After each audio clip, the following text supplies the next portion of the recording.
The Orion spacecraft is managed here at the Johnson Space Center.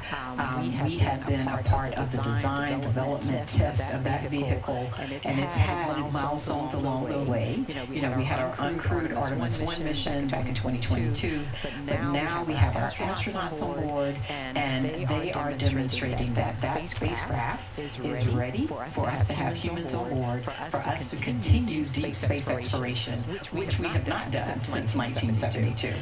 So this is the Artemis generation. This is our generation's opportunity to explore and to build from what Apollo did, but moving to the moon, we're now going to have a moon base. We're going to learn how to live there. We're going to go to Mars. It opens up all of the universe. It's just amazing for human exploration. And we're on board Integrity with our 4 astronauts, Christina Cook on the left, Victor Glover, Commander Reid Wiseman, and Jeremy Hansen of the Canadian Space Agency on the right. The crew is continuing to stow equipment on board. They've concluded a conference with Entry Flight Director Rick Henfling to review procedures for tomorrow's return to Earth. And we'll soon be moving into a midday meal on this day before their homecoming to planet Earth.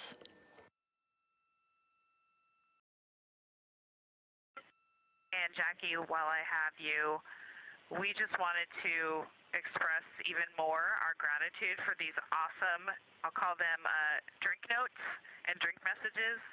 So many people wrote really cool, heartfelt messages on our bonus drinks, and we are just smiling ear to ear every time we look at one. So thank you so much. It was really fun to find these, and they're really giving us a boost for Entry Day. We will make sure that message gets heard by everyone who needs to hear it. Thank you.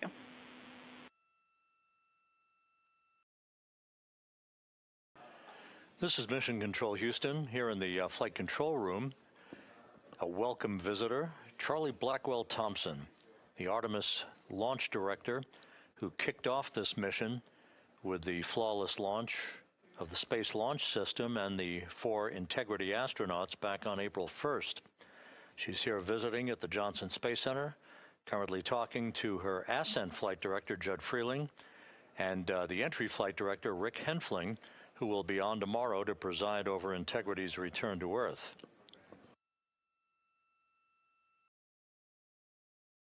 One other countdown clock that's ticking here in the mission control room is the halfway mark en route back to the moon. It is almost incongruous to imagine this, but here we are on the eve of homecoming for the Integrity astronauts, and we're an hour and 33 minutes away from reaching the halfway point en route back from the moon. It's just the way orbital mechanics works, that sets the course and the velocity and the entrapment of Integrity into the grip of Earth's gravity that dictates all of that. But again, we're about a little over an hour and a half away from reaching the halfway point back from the moon for the splashdown in the Pacific tomorrow night.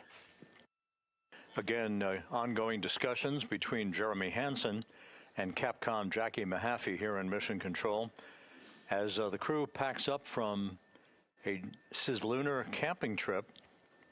This is very much akin to what you would do after a camping trip or a holiday vacation. There was no holiday involved here. It was simply an historic flyby of the moon that occurred several days ago. Once again, we're about 30 minutes out from our final public affairs event of this mission, a conversation between members of Congress and the crew aboard Integrity as we approach the halfway mark of their trip home back to Earth from the moon. Wireless mic 10, 9, 8, 7, 6, 5, 4, 3, 2, 1, blast off.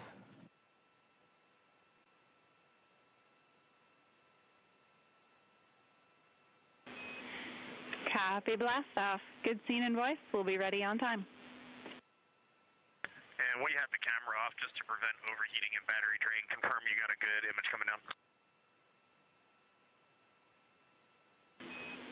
We do have an image coming down.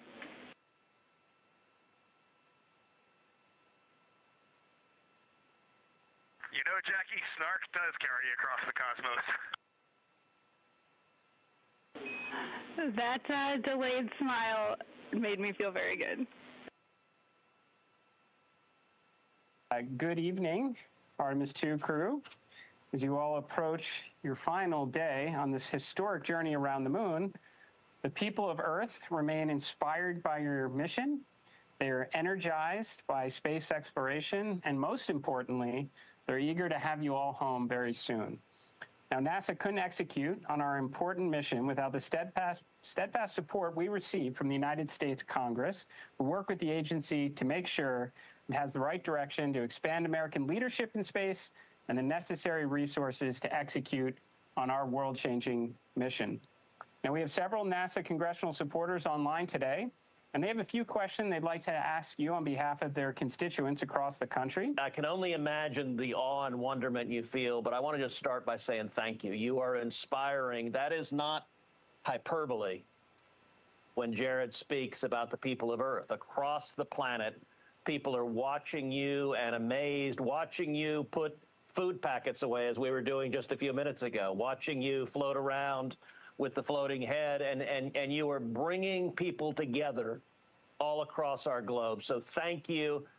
Thank you for your good cheer. Thank you for your eloquence. Thank you for inspiring people. I have two questions. Number one, if you could go back in time and talk to yourself at age 10, what would you tell yourself about going to the moon? And then question two, if and when they make a movie about this, who do you want to play you?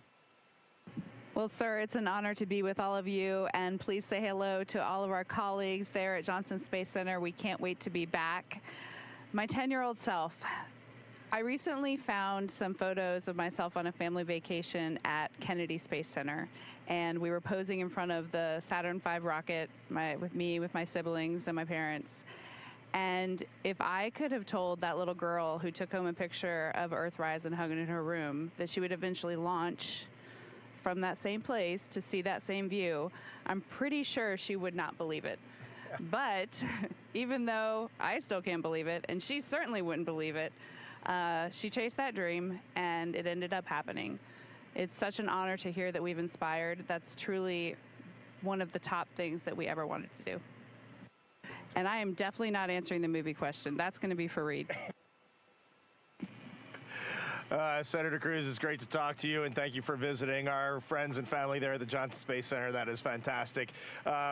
We've thought a little bit about the movie, and I think that's way out of our pay grade. So we don't know who's going to play us. That's up to whoever decides. But one thing we do know for certain is this guy is going to be played by Buzz Lightyear, 100%, no doubt.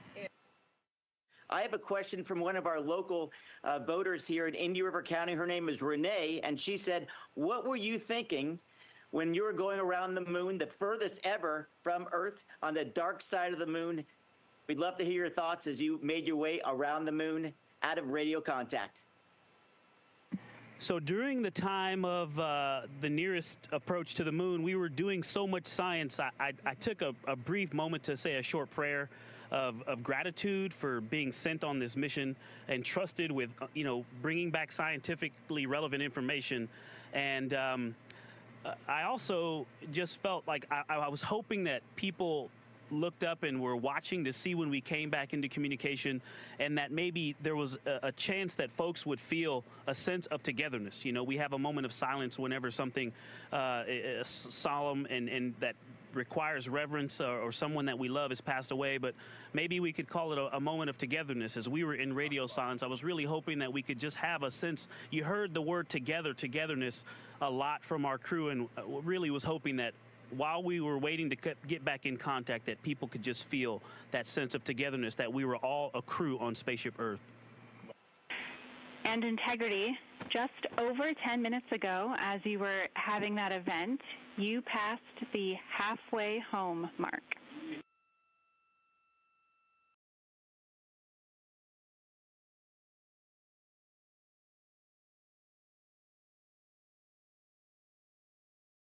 Okay, copy that, Jackie.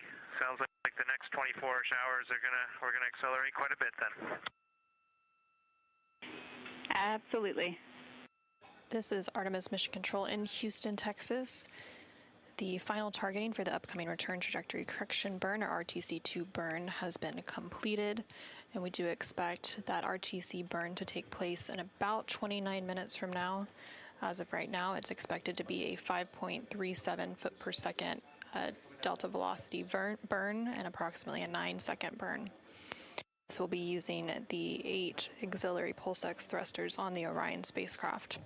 Here in Mission Control Houston, the team on console is currently conducting their go, no-go poll for that upcoming Return Trajectory Correction burn. And again, this burn will further fine-tune the trajectory and the path of the Orion spacecraft as it makes its final approach ahead of that re-entry and splashdown targeted for Friday, April 10th.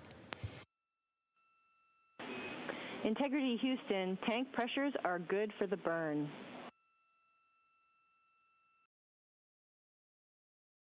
Integrity copies.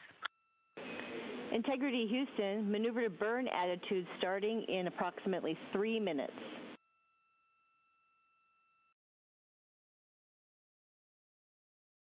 Expecting the same. Thanks, Amy. This is Artemis Mission Control in Houston, Texas. We are currently about 10 minutes away from the start of the Return Trajectory Correction 2 burn, or RTC-2. This is expected to be about a 9.41 second burn with an expected delta velocity change of 5.37 feet per second, using the 8 pulse-X thrusters on the Orion spacecraft to further fine-tune the trajectory of the Orion spacecraft on its path back towards Earth. Currently on your screen, you can see a view of the Artemis Real-Time Orbit website, or ARO. The Orion spacecraft is currently traveling at a velocity of about 3,400 miles per hour, and it is about 114,000 miles away from Earth. Earlier today, it did pass the halfway point of its return back to Earth. Again, it is expected to splash down off the coast of San Diego, California on Friday, April 10th around 7:07 p.m. Central Time, 8:07 p.m. Eastern Time. In just a few moments, we should hear confirmation called up to the crew that Orion is in burn attitude. The Orion spacecraft is currently maneuvering to that burn attitude. Integrity Houston, Integrity is in burn attitude. Artemis Mission Control in Houston, Texas. We are now just under 30 seconds away from the time of ignition of that upcoming Return Trajectory Correction burn, which will be the start of that burn. Again, it is expected to be about a 9.41 second burn using the 8 auxiliary pulse-X thrusters on the Orion spacecraft's service module to generate a 5.37 foot per second change in delta velocity.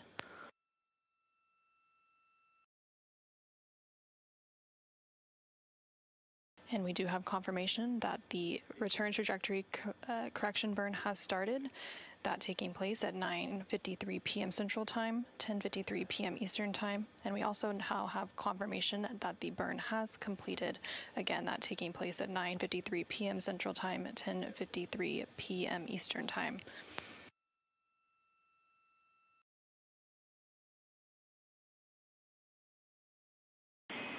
Integrity Houston, good burn. We are assessing the details.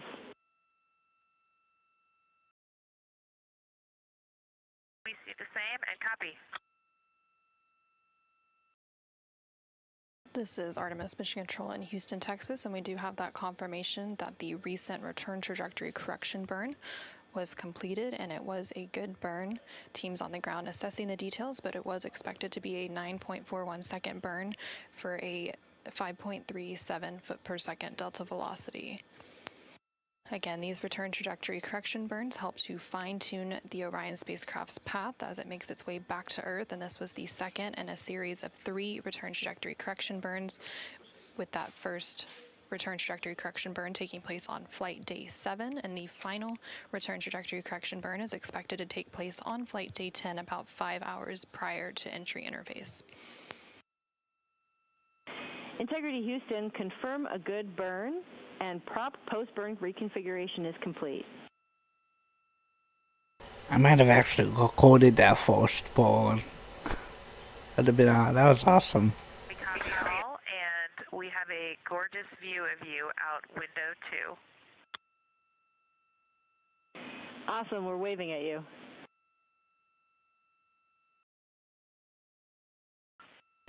We are too. I know I watched it.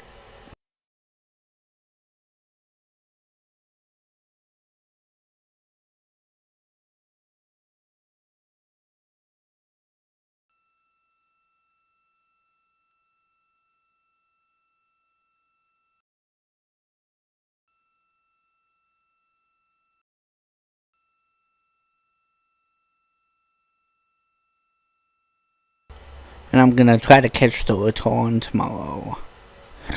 If I'm awake. I don't know if I'll be awake, but I hope I am.